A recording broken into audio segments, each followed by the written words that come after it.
Hello and welcome to this analysis. Today we're going to be analysing the recent interview between Richard Dawkins and Piers Morgan. I haven't watched it yet. I want to learn more about it. Richard Dawkins and Piers Morgan are leading thinkers, or leading professionals in their respective fields. So it's interesting to see their discussion and, of course, to learn from it and give some commentary on the ideas. It's about religion and gender, two rather contentious issues. So we're going to be talking about that in this video. Without further ado, let's get right into it. Put it on 1.75 speed, and let's get right into it. Best-selling author, world-leading scientist, Richard Dawkins, one-on-one. From London, this is Piers Morgan Uncensored. Good evening from London. Welcome to a special edition of Piers Morgan Uncensored. I'll go head-to-head tonight with one of the most influential intellectuals there is. He's one of the most controversial thinkers on the planet. Biologist, controversialist, world-famous atheist. Richard Dawkins inspired millions by popularizing evolutionary biology, and his work on religion and morality has become a lightning rod for controversy. I despise people who believe something without evidence and then go out and take action which damages other people. His 2006 blockbuster, The God Delusion, made him a global face of atheism. What's wrong with, in your opinion, with believing in a God, regardless of who the God is? I think it's false. I think that it's a matter of belief without evidence. While his combative style has created fervent admirers and ferocious enemies. To his fans, he's the whip-smart scientist who's waging war for facts over feelings. Science is interesting. If you don't agree, you can... To his critics, he's incendiary, out of touch, and deliberately offensive. Well, tonight, he's here, and he's uncensored. Richard Dawkins joins me now. Richard Dawkins, thank you very much. Now, before we start off, I want to say that I have great respect for Richard Dawkins. As a Christian, you might say, all right, why do you have respect for someone who really dislikes religion? Well, I think the reason why I respect him is because he's a very honest person. He calls it as the way he sees it, and you have to respect that. He has no fear or favor to anyone. He's not pandering to a certain crowd. I think in society today, there's too many people going around and saying, well, all right, I want to please the leftist mob. I want to please the right mob. I want to please whatever it is, right? Richard Dawkins is like, I want to find the truth. And even if that truth is incorrect, or I disagree with him on what he believes as truth, at least he's trying to present it and has the balls to present it. So I think that's something you can respect. And as anyone who is living in this world with critical thinking, that's the most important thing. I hope when you're watching my channel, I like to present all different viewpoints by interacting and interviewing different people. I may agree with them, I may not agree with them, but at least I try to present it and interact with their views. And I think that is something that we could all learn from and can respect. And it's not about me saying, well, okay, he dislikes Christians, or I hate him. Maybe his presentation or his approach to Christianity could be a bit more respectful. I grant you that. But at the same time, I do also appreciate the idea that Richard Dawkins is standing up for the truth and standing up for what he believes is right. And that is something which I think is very admirable, and something which I just want to say from the start is, why do I respect him? That those are the reasons why I respect him, and he's standing up for what he believes is right and to present that discourse. And I think that can only really be a good thing. So let's carry on with this watching of this video.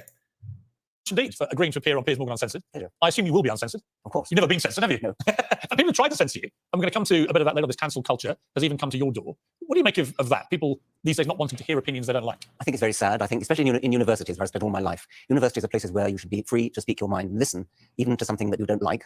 And it's very tragic that universities seem to have bought into the idea that if you don't like what you think I'm going to hear from someone, you should shut them up and refuse to let them speak. Yeah, and I find it completely baffling that at a place of education where the whole point is to test your own thought processes and to deliberately be exposed to other thoughts, we're now in a place where a lot of students feel they just don't want to hear it. They only want to hear stuff that validates their own opinion.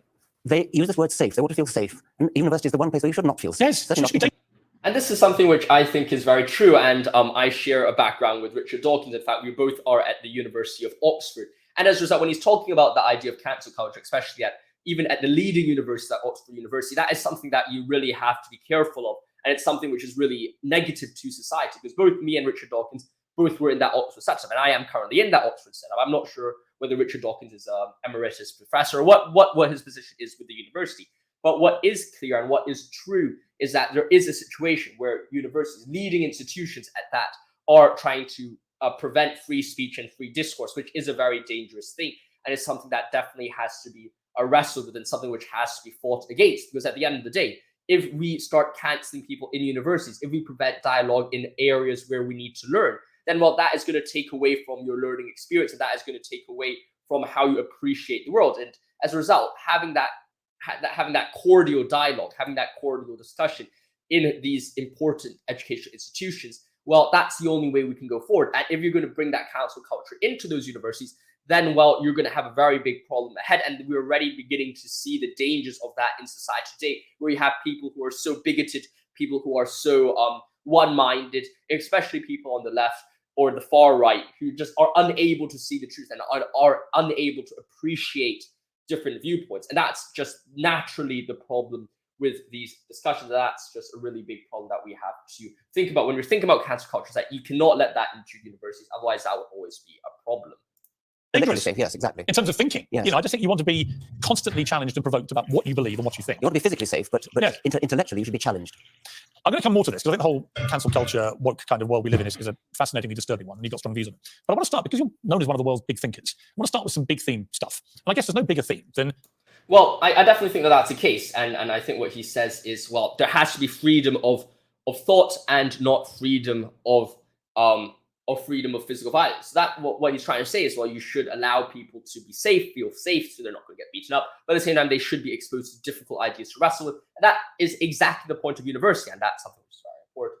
Just a quick response to a question in the comments. Yes, I am in favor of free speech. I think freedom of speech is very important. People should have the right and the ability to discuss their ideas, no matter whether they're correct or wrong, no matter how airheaded they are or how rational they are. People should be able to present their ideas. And I think that via free speech and common discourse, people's rationalities would allow people to then get closer to the truth. And that is what's important. It's like the idea of the embodied logos is tied directly to the freedom of speech. And by restricting the speech, you're restricting the logos, and that would tie and take away from the value in the world. Let's carry on with the video.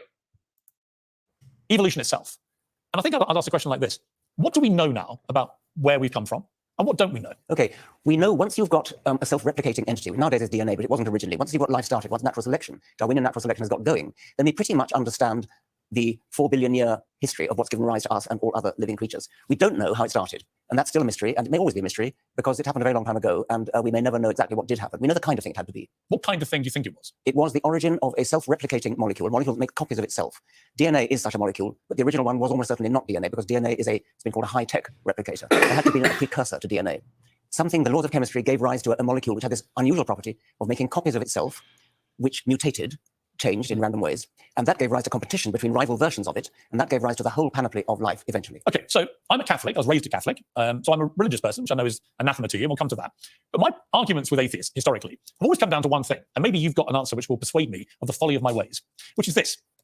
Now, before we carry on this, I would like to say that when it comes to evolution and things like that, I don't talk much about that on my channel. I don't know enough about it. But what I do want to say is that when it comes to this evolutionary debate, I think the evolutionary framework is sufficient, is very interesting when it comes to a lot of situations. For example, when you think about the development of ideas, development of certain objects, certain situations, evolution does help a lot, and it has a very great explanatory scope.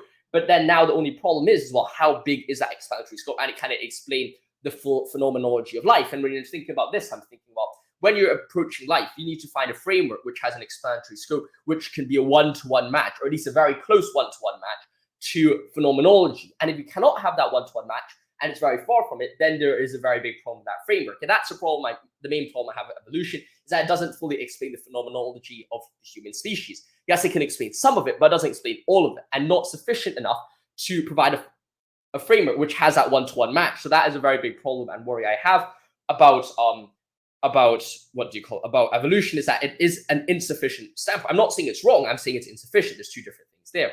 And furthermore, when Richard Dawkins is saying that, well, all right, it's coming from a lesser described or lesser developed thing, and it's being lesser developed organisms, and it's developing into a further kind of more complex organism. I think that's a good idea. But at the same time, you also have to recognize that there almost is this imbalance between the idea that if the very framework itself of natural selection is no longer about power, then you have a very big problem there. And what I mean is that, well, if you look at society today, especially the left and their kind of development into ideas, it's not necessarily the truth or the good thing which is being presented, but more so it's being the most, the easiest one, what is most convenient, what's most easy to be developed. It's that view which is being presented, and that's a very dangerous thing. That's a very dangerous society, or a very dangerous precedent to set.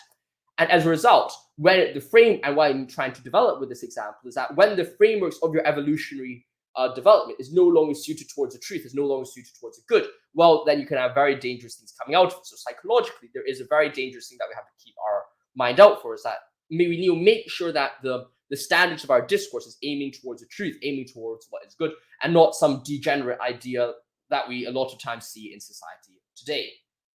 Let's carry on with the video. What was there at the start? We don't know. But I don't know, and you don't know. But no human brain, unless you want to correct me, can actually comprehend nothingness, right? No, but it's a fallacy to think that because I don't understand how it happened, therefore God did it. I mean, that's just weak. Well, no, okay, but I'm prepared to have an open mind about this. Yes. But somebody did. And I just have never met a human brain that can explain to me what happened before, say you go for the Big Bang argument. What was there before? What does nothing look like? Physicists are debating this. I'm not a physicist, but they're debating it. My point is that they don't know, and I don't know, and you don't know, and it doesn't help to postulate a God that did it. But you're certain it's not a God, and yet you admit you don't know. No, I'm certain that it doesn't help to postulate something very complicated at the outset, because what we've got is primeval simplicity, and from that stems everything. And what science does, it starts with simplicity, which is relatively easy to understand, and from that it develops into the whole of the universe and the whole of life. It doesn't help to start with complexity, and a creator has to be complex. But the reason that I subscribe to the theory there must be a more powerful being out there than anything the human race has created is because, like I say, a human brain can't comprehend nothingness or what may have come before nothingness. We're not able to extrapolate what that is, right? I mean, no scientist can explain nothingness, can they? Plausibly. Well, maybe they can't. You'd have to talk to a physicist. But even could you explain it? No, I'm not a physicist. But you're a very smart guy, and you're a very vehement atheist. No, I'm not that vehement. You're pretty vehement. I mean, you just think all belief in all gods is ludicrous, right? I think that it doesn't help to introduce complexity at the outset. That's my. No, I get that, but no, well, I don't think you do get well, it. no, I do but you're asking me to consider that my own belief in a deity that may be above human thinking and understanding and brain power that was there universally, that my theory is scientifically flawed. Whereas I would throw back at you, okay, but I need to be given an alternative. I need some scientist somewhere to explain to me, right, 4 billion years, all right, but then what was there before that? Well, scientists can't answer that, and what they say is things like it's like going north of the North Pole. I'm sure. I gather you recently introduced Stephen Hawking. He probably said that to you. Yeah, he did actually. Yeah. But the point is this: science can explain things starting with simplicity and working up to complexity. So I get that, but where science can't explain. And I think this is a very big problem, not necessarily for either of them, but I think there is a fundamental problem with the universe, and I think a lot of recent kind of analysis has developed the idea that actually the universe was very complex at the beginning, and of course it depends on what you define as complex and simplicity. But if you look at the highly ordered nature of the universe in the past and how entropy is slowly developing into chaos, you almost have this idea that, well, of course it depends on what you mean by complexity, but the fact that the original state, the first state of the universe at T0 or T1, that state of the universe was actually highly complex, highly ordered. So that is definitely something which is very questionable. It's almost the idea that we are going from complexity to simplicity instead of the other way around. Because you think about what does it mean to be simple? Simple is something which is easily explainable, easily understood, or in fact, easily analyzed. But if everything was at a state of heat death, well, that's a very simple state because, well, that's the same thing. It's the same state without energy, and you could describe the entire thing by its thermodynamics. It's a heat death universe. But if everything is complex, energy is in motion, energy is developing, energy is being converted, that's a very complex universe. So in some sense, the universe is going from complexity to simplicity. So there is almost this imbalance here, which is a bit different. And furthermore, when I think Piers Morgan here, and I think it's important to be fair on both sides, I think Piers Morgan is not understanding what Richard Dawkins is to say, well, the scientific method isn't necessarily about providing alternatives. The scientific method is there to provide possible hypotheses and then discuss the probability of those hypotheses and try to falsify. Of course, it depends on a lot of schools of scientific thought. I mean, someone like, do I have the book there? Karl Popper would say, let me get the book out. Someone like Karl Popper would say that science is about falsification. So this is a conjectures and refutation. I'm not sure whether the falsification theory is in that book, but essentially saying, well, science is about falsifying possible hypotheses and then getting closer to the truth. If you're accepting that framework, then you cannot actually do what Richard Dawkins is doing to say, well, God doesn't exist or there is no God, because then you have to falsify that proposition, which is very difficult. However, on the other hand, if you're just saying, well, we're just providing hypotheses, what's the most favorite hypotheses, then, well, it doesn't matter if you don't have an alternative, because what you're only trying to say is, well, all right, there's a few different possibilities. These are a few possibilities. Let's see how they are. So there definitely is that interchange there, which I don't think Piers Morgan is necessarily understanding very well. Let's carry on. Explain something. I.e., in the case I just gave you, is it not possible that you're all wrong on the atheist side of the argument? We could be all wrong. But you might get a shocking surprise one day when you're no longer with us, you might. and you discover we were right all along. It's possible. You can see it's possible. It's highly unlikely. You don't know, though, do you? No, of course I don't. Scientists take a pride in admitting what they don't know. And they don't know what happened before the Big Bang. They don't even admit that the word before means anything with respect to the Big Bang. Physicists will tell you. But it has to. I mean, but it doesn't, because that's a naive statement. Physicists will say that you do not have to say there was time began at the Big Bang is what some physicists will say. Yeah, but to which I immediately respond with my basic human brain. Well, okay, if time began, when did it begin? Well, and what was there before? Right. It's a fairly obvious question. It is a very obvious question. It's too obvious, and physicists will tell you you're being naive. Yeah, but they don't know why I'm being naive, because they can't provide The human any brain actual is, as scientific you've evidence. just said, the human brain is not capable of grasping. Right, that's my point. So Yes. why is it not possible that there is a superior being, power, which many people believe in different It's ways? possible there are fairies at the bottom of the garden, and all sorts of things are possible. You can't deny that. Well, you said I've never seen fairies in the garden. No, you've never seen God either. No, but you don't know for sure that either doesn't exist. No, I don't know that fairies don't exist. Fairies may be leprechauns, for all I know. Do you accept? Have you got milder about this as you've got older? Yes. Have you got more accepting that you may be wrong? Less certain. Well, yes, of course, a scientist may always be wrong, and that's definitely a thing that a scientist has to say. But I'm not vehement. You're provoking me to be vehement because you're taking that tone with me. Well, you've been provoked before. Yes. And you've been quite vehement in response. I'm actually not trying to provoke you. I'm genuinely curious. Yes. Because I don't have all the answers, but I'm always skeptical of people who think they do. I don't think you do. Absolutely not. But your admission that you don't have all the answers to me is quite interesting, because it lends the possibility you might be wrong. Well, it's not interesting. I mean, no scientist has all the answers. But the one thing you shouldn't say is that because I don't know, therefore God did it. That's What do you think happens when you die? As Bertrand Russell. Well, this is a very interesting idea. I think Piers Morgan is trying to push the guy a bit. It's quite funny, But I do think that Richard Dawkins is I think genuinely becoming a more scientific. I think when he was writing the God Delusion, all the stuff, it wasn't really presenting the truth, or it wasn't really something which I'm not sure whether he would still hold to all the stronger statements he's done in the past.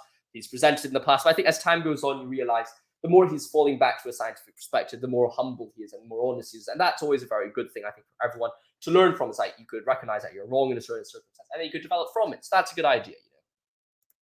Said, I believe that when I die, I shall rot, and nothing of my ego shall remain. That's it.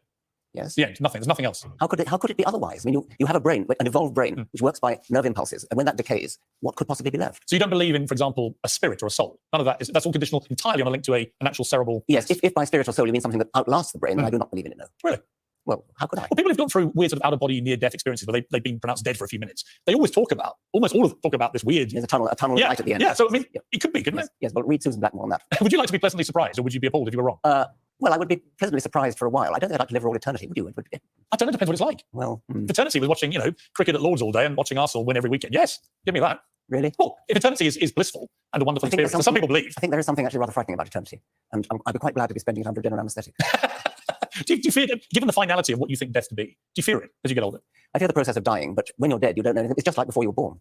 I think it was Mark Twain said, I was dead for billions of years before I was born and never suffered the smallest inconvenience. When you have loved ones who've died, for example, that's tragic. Yeah, but how as somebody who believes literally in the finality, the rotting of a body and that's it, it must be worse than for somebody like me, where I genuinely believe there's something better to come. It's worse, so what? Not so what, just curious. It must be for you awful each time, far worse than it is for people who have a belief. Yes, it is. A lot of people take great comfort from their belief in God, that there is a different life out there. Yes, they do. You don't have that sucker at all. No. So is it incredibly painful? More for you, perhaps, than somebody I don't think so. who is a believer? Let me put it to you this way. If you really did believe it, wouldn't you say to the person on the deathbed, looking forward to seeing you in purgatory? A lot of people say, looking forward to seeing you in another life, yeah. Yes. A lot of people say that. You don't really believe it, though. Actually, I do. Yeah, I do, actually. Because I find it, when I think about it in big picture, which is your great thing, I think, how likely is it that we just got put on this planet, Earth, as human beings, as a one-off kind of entity that existed here, and then you die and that's it? And it only lasted 4 billion years, and before that was absolutely nothing at all. How likely is that to have been the case? I don't think that's likely. My human brain, which is limited, does not think that is likely. I think that's a very interesting point, and I think this underlies the fundamental essence of the dialogue and your disagreement is that, on one hand, Richard Dawkins is like, well, what can science and our empiricism tell us? And what Piers Morgan is saying, well, what is the existential view in which we can view life, which is most explanatory, which has the best explanatory scope? And both of them are different, and both of them are good, different, respectable approaches to this important question. And I just think that to understand that disagreement there is less so about what actually is the facts, but more so the different perspectives.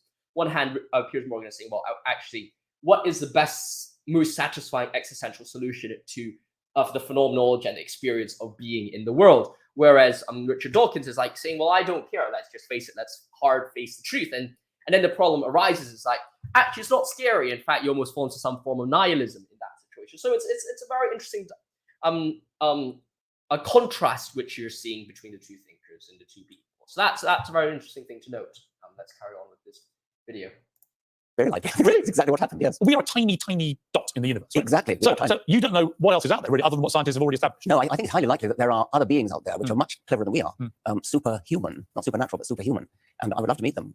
I probably couldn't understand what they said.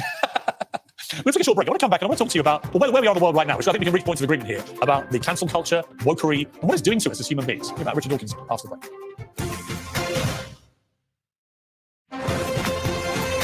I'd just like to say I do quite like Piers What about Morgan. Richard He Dawkins? does have some fun Recently, stuff. members of the Ecology and Evolutionary Biology Language Project, funded by scientists in the US and Canada, produced a list of 24 harmful terms. These included male, female, man, woman, mother, and father. They recommended using phrases like sperm producing, egg producing, XY, XX individual. And they should be used to avoid reinforcing. Let's just face it, this is absolutely ridiculous. Societally imposed ideas of a sex binary. To which your response was, the only possible response is contemptuous ridicule. Yes. Which I cheered, I have to say, because it was complete madness. How have we come to this?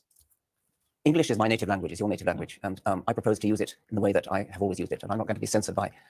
Have you looked at those people? I mean, they look like teenagers. Well, it's just what's extraordinary to me is they want to, what they call degender and neutralize language, but they're doing it from a completely false pretext that you can somehow pretend biology doesn't exist, particularly when it comes to someone's sex. I mean, it's incontrovertible. There's no scientific doubt about this. And yet a small group of people have been quite successful, actually, in reshaping vast swathes of the way society talks and is allowed to talk. It's bullying, and we've seen the way J.K. Rowling has been bullied, Kathleen Stock has been bullied. They've stood up to it, but it's very upsetting the way this tiny minority of people has managed to capture the discourse and to really talk arrogant nonsense. What's the answer to it? Science. I mean, there are two sexes. You can talk about gender if you wish, and that's a subjective. When people say there are 100 genders, for example. Yeah, I'm not interested in that. As a biologist, there are two sexes, and that's all there is to it. Now, this is a very interesting idea, and that's, of course, very true. It's like, I responded to a guy called Forrest Valkai previously. I completely destroyed his. I wouldn't say destroyed his argument, and his fans got quite annoyed. You can find the video on my channel somewhere, 2000 something views. You can go check it out. But essentially, what is being discussed here is the idea that on one hand, people are talking about kind of science, people are talking about biology, people are talking about gender, and the reality is that you can say whatever you want on the gender front, because if you can define gender as something that anyone could call whatever, then, well, there's no point discussing it. If I said, well, let's make truth what I like, well, all right, I'll make 1 + 1 = 3. If that's what gender is to you, then that's what gender is to you. Then, well, I'm a two-spirited, four-spirited penguin because that's who the hell I am. I don't really care, right? Gender is not something which is being discussed here. But when we're coming to science, well, science is a very important thing. And here's where I think Richard Dawkins himself falls on his own sword. It's like, well, he's saying, well, the only solution to this is science. I disagree. I say the only solution to this is religion. Because we have science ready. All the people who are proclaiming these gender stuff are normally the ones complaining about religious fundamentalists being flat earthers and stuff like that, right? You normally have that small group of people who are just like, oh, we like science, we love science, but let's have gender as well. Those liberal kind of atheistic, secular, leftist,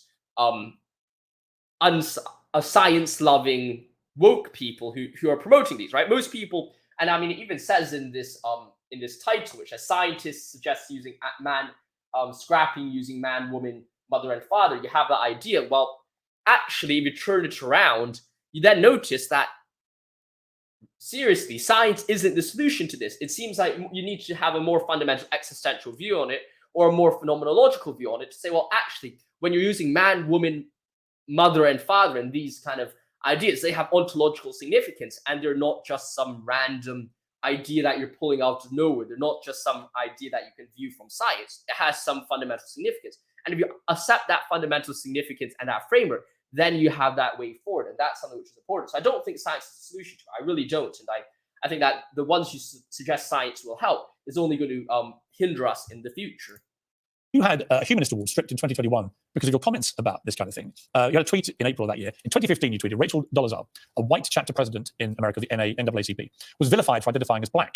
She was white. Some men choose to identify as women. Some women choose to identify as men. You'll be vilified if you deny that they literally are what they identify as. Discuss. And all hell broke loose, and you had your award stripped because you were effectively doing what J.K. Rowling and others have said. You were just espousing a biological fact. I wasn't even doing that. I was asking people to discuss. Discuss. That's what I've done all my life in universities. Why have we lost that ability to actually have an open and frank debate? There are people for whom the word discuss doesn't mean discuss. It means you've taken a position, which I hadn't. But anyway, I thought it was a reasonable thing to discuss. This was, on the one hand, I actually wrote a couple of follow-up articles to this. Race is actually a much more fluid concept than sex. For one thing, many people are of mixed race, so they really can be. I had my DNA done, for example, yes. Properly tested. It came back, I had 0 English DNA, 0. I actually have 6% Middle Eastern, yes. For example. Yes. Right? So that was a shock to me. I had no idea. Yes. A lot of Celt, a lot of Irish and Scottish and Welsh, yes. But no English whatsoever. Yes. Well, we're all mixed, and therefore it actually is a perfectly reasonable thing for somebody to identify as some particular race if they want to. But sex is not like that. Sex really is binary, and therefore it's certainly worth discussing that odd anomaly, which I pointed out in that tweet. I mean, we now have a situation where in women's sport, for example, transgender athletes are destroying women's records. And beating women in women's sport, by immeasurable distance. We don't disagree about this. There's no we don't. Right. Yeah. I mean, it seems to me complete madness, just scientific madness that we're allowing this to happen. Yes. One of the problems that scientists have, and we saw this in the COVID pandemic, is that scientists, by definition, they evolve positions according to changing facts. And we saw in the pandemic that originally the perceived scientific wisdom was that masks, for example, would be ineffective in preventing the spread of COVID. Then they changed their mind about that. We were told that the vaccines would stop passing on the virus, and it turned out that wasn't true. We were told, there's been a whole debate, as you know, about where the virus may have started. The belief was from a wet market. Maybe it was from this lab in Wuhan and so on. Those who are anti-science, they leap on these things and they say, well, there you go. Why should we believe or follow the science when they do such dramatic U-turns in a health crisis, for example? What do you say to that? Well, it's true. I mean, science actually does change its mind, because I think it was John Maynard Keynes said, when the facts change, I change my mind. What do you do, sir? Yes. And so this all happened in such a hurry. It was all a great rush to produce advice, and there wasn't time to take the normal balanced look at the evidence. And so naturally, they changed their mind. And it's a virtue of science, actually, that they can change their mind. Scientists can change their mind. What is not a virtue is that social media allows large groups of people to whip each other up into a sort of lava of self-righteous certainty about positions, which can actually, in a pandemic, for example, be deadly to people. I quite agree. I mean, if Well, that's definitely something which is very dangerous. And when people start, and I think what Richard Dawkins said was correct, is that science is there to figure out what are the facts at the time, do the right procedures, and figure out what can be demonstrated empirically. And I want to make the focus on empirical. However, if you're going to change that and take a step back, and you're like, all right, well, what is the situation, or well, what has to be the case, or this is the case. If you don't support me, then you're not supporting science and all these stupid stuff. Well, then you get dangerous discussion, you get disagreement, because, well, you're not going to get anywhere if you're just going to say, well, try to bash someone because they disagree with you, because there might be different countering evidence. It's like, not all things in this world is like clear, and not all the things in this world is like, all right, this is X, that's Y, that's Z.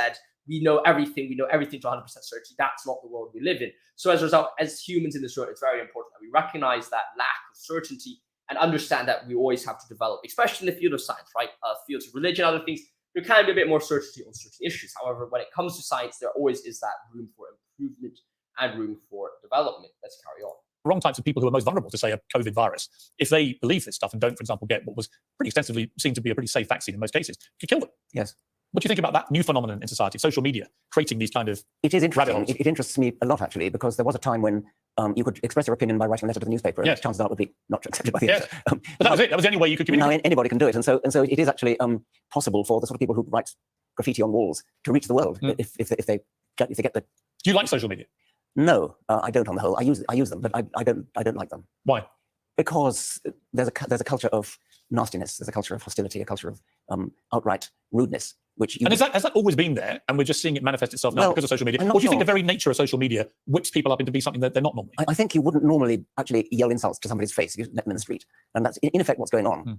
It's partly fostered by anonymity. Many people don't use their own name on social media, so they call themselves Tinky Winky or something, and therefore they feel they can yell abuse at people without it rebounding on them. Is it more important than ever that leaders, particularly political leaders of countries? And I think this is an interesting point, and it's why I often get into a bit of disagreements with a lot of atheists in my comments, and they get really angry at me, is that, like, I say the truth, I speak, I give my arguments, they might disagree with it, fine, that's prerogative, and then they start throwing insults around, like, you are clearly an idiot, you're a low life with some, of course I don't say it, but then if, I've always created a rule, like, in the past I got a bit more affected by comments in the comment section, but now I don't really care about it. If someone puts a rather sarcastic comment, I'll throw quite a funny sarcastic comment back at them, and then you go a bit of a back and forth, and after I ignore them, and then they get annoyed, and it's quite funny on my sides, right? I always deal I think I always do very well with it. I don't really get offended by the things. I try to tell them to respect.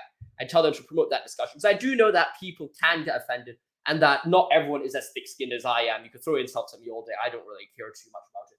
But the reality is a lot of people online on the YouTube comments are rather disrespectful to people. So it's important to be respectful, and I always promote that respect. And you'll never find any comment on my YouTube channel or on my blog, which you can go check out in the link below. It's www.joshuajwyen.com. There's a hyphen in between, or a dash, whatever you call that small line between the Josh and the yen.com. You can find it in the link below in the description. But essentially, no matter where you go, I always treat everyone with respect, even if people insult you.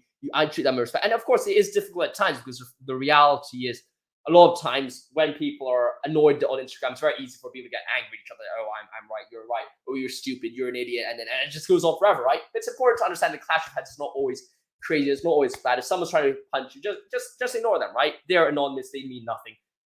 Relax, right? So don't worry about it. It's important to keep your cool head around you, even in tense situations. Let's carry on. They pride themselves on veracity of their public statements. And is it really dangerous when you have social media and this kind of tribal nature of the following, that if you have people who literally don't tell the truth, but have huge positions of influence, that can be, for society, very fracturing and dangerous. Yes, I think so. And I think you're perfectly right to focus on tribalism. It's been actually demonstrated that many of us believe what's good for our tribe, whether it's the left-wing tribe or the right-wing tribe, rather than looking at the evidence. And I think we need to train ourselves to get out of the tribal mindset and to look at the evidence as it is. I mean, we've seen it with Brexit, we've seen it with Donald Trump, we've seen it with COVID, we've seen it just recently in the UK with Gary Lineker and this huge row about him, where his supporters, and I've been one of them, even though I didn't agree with what he said, his supporters have said this is about free speech. Those on the right, in the sort of conservative tribes, have all immediately said it's all about free speech, he should be fired for what he said, and yet you know that they would all be saying the opposite if it suited their tribe. And we saw that with, say, Jeremy Clarkson, where all the people baying for Lineker's blood defended Clarkson against demands for him to be fired, and similarly all those defending Gary Lineker, who's on the left and he's considered a woke darling, they all wanted Clarkson fired. So I looked at these two stories and I thought, well, actually, I want them both to have the right to say what they want to say and be judged accordingly, but they shouldn't lose their jobs for honestly held opinions, however crass and offensive they may be. I agree. Do you think that's right? I do, yes. I do. I think that we too readily fall into the tribal mindset of right versus left. And I rather admire Christopher Hitchens, late Christopher Hitchens, who was of the left and of the right as well, and you couldn't place him. And I was editor of the Daily Mirror when we opposed the Iraq War, for example. Yes. And we opposed it very aggressively for several years. But I employed Christopher Hitchens in that period because he supported the Iraq War. And that was a surprising position for many people who supported Christopher Hitchens about why is he doing this? And actually, he argued his case with great verve and intellectual rigor as you'd expect. I didn't agree with him, but he argued it well. I once said, if you're invited to debate against Christopher Hitchens, decline. Let's take another short break. Professor Stephen Hawking told me shortly before he died that the biggest threat to mankind was artificial intelligence learning how to self-design. I'll play you that clip after the break and get your reaction. Still more from Richard Dawkins. It's been a wonderful interview so far. Let's carry on watching it. I've been enjoying it. Sounds quite nice. Richard Dawkins is still with me. So Richard, I had the great honour of doing one of the last interviews with Professor Stephen Hawking before he died, up at his office in Cambridge. And I asked him what I think is a pretty important question. Let's take a look. Is artificial intelligence going to be the end of us? And if it's not, how do we best work with it? Ever since the start of the Industrial Revolution, there have been fears of mass unemployment as machines replaced humans. There is a greater danger from artificial intelligence. If we allow it to become self-designing, then it can improve itself rapidly, and we may lose control. What do you think of that? Well, I think that mass unemployment is one of the problems, but I think that in a way they might do a better job than we do. I mean, I could imagine in 1,000 years' time, perhaps there'd be nothing but robots who would look back on a kind of dawn age when there were... But that means no humans. Yes. Why would you look forward to that? I suppose you don't care because you won't be here. I wouldn't necessarily look forward to it. I think it's an interesting possibility that the future of humanity might lie in its artificial creations. Really? I'm not saying I It's stuff of a horror film, isn't it? Yes. I think it's interesting. Yeah, but isn't I don't really look forward to it. I mean, isn't it terrifying that can happen? Yes, it is rather. Yes. You think it's a possibility? I think we've got a long way to go. I mean, he talked about self-reproducing robots, and that's a key. I think it was either von Neumann or Morgenstern, I forget which, who postulated this idea. I think it was von Neumann, of a self-reproducing machine that could actually evolve.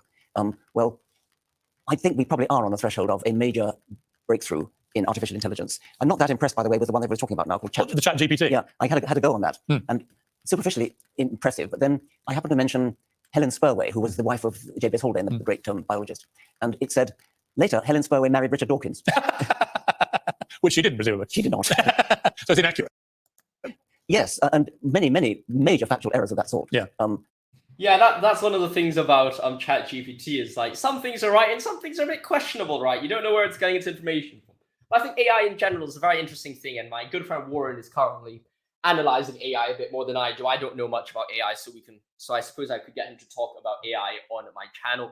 However, when we're talking about the situation right now, I do think that there is a very difficult conflict going on. There's a very difficult kind of problem going on, and it's very important that we actually try to solve it, because at the end of the day, AI is something which can be a tool or something which can be dangerous. You have to figure out where that line is drawn and try to develop from it. It is how it is. You have to adapt to it. Unless you're in the power where you can do something about it, then of course you could figure out your thoughts, try to develop your thoughts, and then try to solve something. But that's not always the case. That might not be the case. So you have to find that balance here, and that balance is very important. Let's carry on.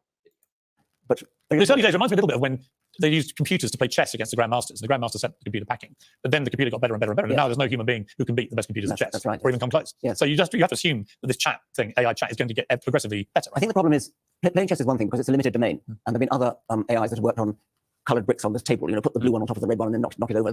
It can do that. But a versatile AI. So what about sentient? I mean, a sentient AI is really what I think Hawking was talking about. To know whether it really is sentient, but Turing proposed, the mathematician Alan Turing proposed a test whether you could actually be fooled by it, and you probably will be fooled by it. I suppose I'm committed to the view that sentience must be, since I know that we have it, I know that I have it, I presume you have it.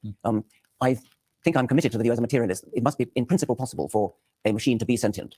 And Hawking was of the view, Hawking was of the view, once that happens, it's all over for the human race. Yes. I don't think it's all over for the human race. It could be, especially if it's self-reproducing. You yourself compared Trump to Hitler? Well, I think sentience is a very important thing. It's a very difficult thing to understand. Like, what is sentient? Of course, religious thinkers will have their own views. Sentience to religion is always going to be different to sentience, whatever it is, for atheists and materialists. It's something which has to be wrestled, something which has to be discussed. Because reality is, when you're thinking about what is sentience in the world, I mean, you could say, well, it's our understanding, our knowing of self, or understanding of self. But that isn't really what we mean by sentience. A computer can think, well, I am a computer. That's a form of knowing itself. But is that really sentience? I'm not sure it is. It's almost this kind of enlightened, that conscious, that understanding. It's a mix of a lot of different things. So when we could classify something as sentient, it's something which is very questionable. I'm not sure. I mean, questionable, I'm not saying it's wrong. It's something which is hotly debated and something which has to be wrestled with. And that's something I don't know. I don't know the answer to that.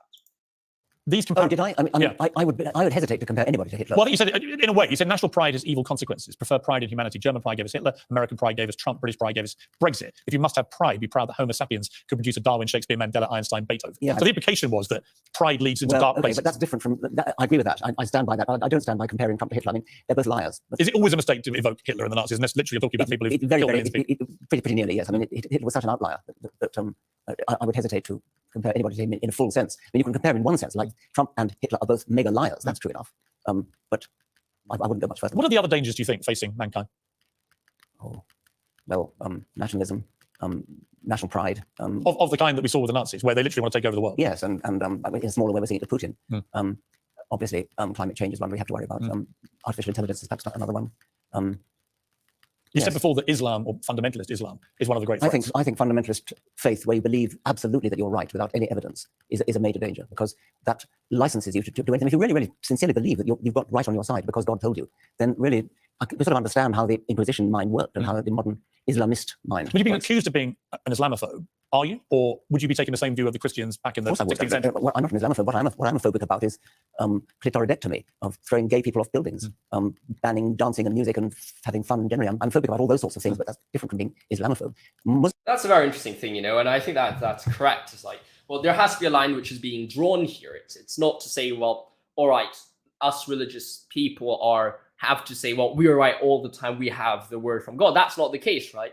Like, the entire idea of the religious concept is that we're trying to understand what God is. You're wrestling with a divine idea. So as a result, I think I share Richard Dawkins' kind of concern, is that when people consider they're right too much of the time, then you really have problems, and it's very important to avoid falling into those traps. So when you're thinking about the situation, it's very important that you do recognize that there is a massive gap between what you need to be, what you need to become, and also the idea that, well, actually, reality is that there is a lot left unknown, or there's a lot that we are yet to know when it comes to the world and religion as well. So don't be a fundamentalist in the sense that, all right, we know absolutely everything. Everything we know is the word of God, and we are the representatives of God. That's a very dangerous line to follow.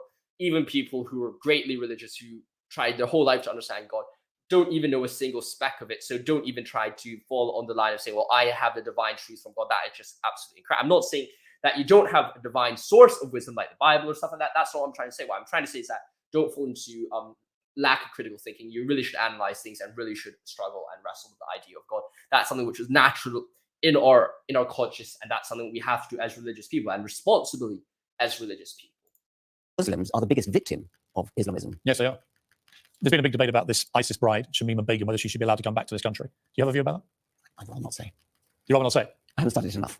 Well, she was married to an ISIS fighter. I know. She was young, but she was 15 when she went out there. Yes. The debate really is, was she groomed to be part of this terror group in Syria? And as such, should we show mercy and allow her back to this country? Yes, I'm not going to say about that. Are you worried about, did you get threats because of the positions you've taken on some of these things? You saw what happened to Salman Rushdie. Didn't send a shutter through? Are you saying, no, you don't want to talk about it? Or, yes. Right. I mean, that's interesting in itself. Because there are areas which you would prefer not to discuss. Yes. I should have said that before we started. Yeah. No, but listen, I think it's sad that you can't. I don't think anything should be off limits in interviews with people like you. The whole point of the world's smartest thinkers is we ought to be able to have free and open debate. But I don't think we do, because people use murderous retribution against free speech. Really what it amounts to, right? Well, I'm passionately in favour of free speech. Should there ever be limits to free speech? Yes, I mean, incitement to violence. That's the normal answer, and I think it's a good. But outside of that, people should be free to. I think so, yes. Have you noticed? I agree with that, and it's really sad, and I share on both their sentiments. So there are genuinely things that I don't say online. there's generally things I'm sure Richard Dawkins don't say a lot. And just because there are consequences to what we say, right? I know I do say quite a lot on this YouTube channel and on my other platforms as well. But the reality is I do hold a lot of opinions back just because I don't want to get into trouble with my university and stuff like that, right? So there are things that I don't do and I will not do on this channel. Now, before we carry on this video, however, I would like to remind that if you do want to support our channel, you can, of course, check us out on our socials, on our Instagram or our Twitter. We do promote stuff there. Links to that will be in the description below, so I'll see you there as well. If you're interested, of course, if you're enjoying this video so far, make sure to like and subscribe. It means a lot to me, really helps the channel grow. Without further ado, let's carry on with this video. To Oxford, a change in the mentality of the way we operate? I don't think really at Oxford, no. I hope not. I don't think so. Who's the smartest thinker you've met in your life? Oh, gosh. You've had a moment you sat there and gone, my God, this guy is, or this woman is. Oh, many times, yes. If you forced me to mention someone, I would say Peter Medawar, Nobel Prize-winning medical scientist. And what was it about his mind that you found so beguiling? He was a brilliant scientist, but also a wonderful writer, a wonderful, immensely knowledgeable, hugely well-read. What do you hope to achieve? You're 82 now. You're showing no sign of slowing down. You have a new book, Flights of Fancy, Defying Gravity by Design and Evolution. All about fine. You've written 17 books, I think you told me in one of the breaks. So it's a lot. Do you hope to keep writing books, discussing things? I do. Do you have any great unfulfilled ambition? Well, I'm writing a book at the moment. What's it about? It's called The Genetic Book of the Dead. And it's, you want to know what it's about? Yes. Okay. Well, if you look at a camouflaged animal, like a lizard in the desert, it's got its environment painted on its back. It's got stones and sand and things. Actually, it's the ancestral environment that's painted on its back, because it's natural selection of its ancestors that did that. And my point is that is not just skin deep. The whole of the animal, every single little tiny detail of the animal in its interior of every cell will be as precisely a record of ancestral environment as the skin is. So the animal is a description of the worlds in which its ancestors lived. Fascinating. I want to come back and ask you one simple question. What is the question that you, Richard Dawkins, would like to have answered before you die? Answer up. Hold your answer after the break. It's an interesting point, right? It's almost like looking at stars. When you're looking at the light from stars, you're looking at the past instead of the present. And the animals are supposedly the way we are. And perhaps we look back at the history of ourselves and our species if we look deep enough inside ourselves. Welcome back to Pig Uncensored. I left Richard Dawkins on a cliffhanger, which is, right, what is the question you would most like to get answered? I think it is there extraterrestrial intelligence? I think I would like to be visited by, well, I will never be visited by actual bodies, I think, but visited by radio waves from another star system. Do you believe it exists? Yes. I'm not totally confident, but well, Carl Sagan once said he didn't know, and so he was pressed to say, well, what's your gut feeling? He said, well, I try not to think with my gut. But yes, I think statistically the odds must be that there is. It might be quite rare. Let's say maybe only 1 billion instances in the universe, and that's very rare indeed because the number of possible planets is something like 10 to 22. So 1 billion would be very rare, so rare we might never encounter it. But what else would you love to know? Origin of life, the origin of the universe, consciousness. If I were a physicist, I'd want to know how to unify quantum theory and gravity. But I'm not a physicist, so don't ask me about it. When you saw Professor Stephen Hawking with his black hole discovery and so on, are you slightly envious when you see them pull off things like that? I suppose so, yes. I mean, there's a thing called physics envy. Yes. And I sympathize with that. Yes, but I don't have the intellect for that. I don't have the mathematics to do that. So what's interesting to me, having spent some time with you, never met you before, you don't seem that, like, provocative or... Bingo, you got it. I'm not. Right. Where did this reputation come from? I don't know, but I see some of the clips from earlier of you and your more firebrand years, I get provoked, and people goad me like a bullfighter with a red rag. But I'm you don't actually come over that way. No, I'm a very mild... Do you feel you get a bad rap? Yes. But what's the real Richard Dawkins like then? Well, I hope I'm polite and I don't know, maybe if we want to figure out what the real Richard Dawkins is like, I should ask him up to Regent's Park for a cup of tea in Oxford. Maybe that would do well for the channel. But no, I think he's generally a very good guy, and I think a lot of times when you have these debates or stuff like that, religion or like, I mean, you always have people who just become absolutely ridiculous, and everyone's just like trying to kill each other and all that stuff, and that's just a real shame, you know. Reality is a lot of people are just really nice, really genuine people trying to do the best for themselves, and that seems to be what Richard Dawkins is doing, and that's why I said in the start of this interview, I have great respect for him, because that's what he is. He comes off in a very nice way, and he's trying to present his way. And when people are not trying to force a reaction out of you, well, naturally, you're going to be a nice guy, right? I mean, if you're like crazy, like anti-Christian, with no one trying to force a reaction out, then there's going to be a problem. Right here, he's being a nice guy. There doesn't seem to be a problem. Well, all right, let's carry on with the situation. You've got like. I'm interested and interesting, and I like to talk to people and hear what they have to say. Are you just incurably logical? Are you basically like a human Spock from Star I Trek? wouldn't like to say that. No, I'm quite emotional as well, and I love poetry and music. And are you a romantic person? I suppose I am, yes. Can you be logical and romantic? Spock always found that really I difficult. think so, yes. You can, because isn't it illogical romance, really? Sort of, yes, it is. But I can be moved to tears by music or poetry. Do you have a political allegiance to a party? Well, I voted Lib Dem most of my life. And some would say that's a weird religion. Well, I don't feel very strongly about it. I mean, I don't. I'm not a zealot. Does some of your sort of logical thinking and this may be one of the reasons you get a controversial rap. I was looking into what you said, for example, there's outraged feminists over the years. And it's quite interesting because you said, for example, date rape is bad, stranger rape at knife point is worse, mild paedophilia is bad, violent paedophilia is worse. If you think that's an endorsement of mild paedophilia, go away and learn how to think. Pure logic. Right. I understand the logical thinking, yes, but I also understand why a feminist would think, what the hell are you talking about? Rape is rape. It doesn't matter whether it's date rape or knife point rape. Yeah, I mean, I think that's so illogical because what it means is that, I mean, I had a friend who was actually raped in Africa. 3 men pounced on her in a dark alley, and 2 of them held her down while they took turns to rape her. Now, that seems to me to be a different order of magnitude to a boyfriend who gets drunk and goes too far. And it seems to me that it's absolute nonsense to say that it's just rape is rape is rape. Of course there are. It's like saying a pickpocket who steals a quid from your pocket is like a bank robber who there are clearly degrees of... Well, in a way, I would counter and say, I can see your logical mind thinking that. But actually, if you steal £1 or £1 million, you're a thief. If you kill someone, you're a murderer. It doesn't matter how you kill them. And if you're a rapist, you are a rapist. And I can understand why feminists would say, well, hang on, who are you to decide which is more invasive to a woman on a scale of violence? I actually went on, my next tweet was, stranger rape is bad, date rape is worse. If you think that's an endorsement of stranger rape, go away and think and learn how to think.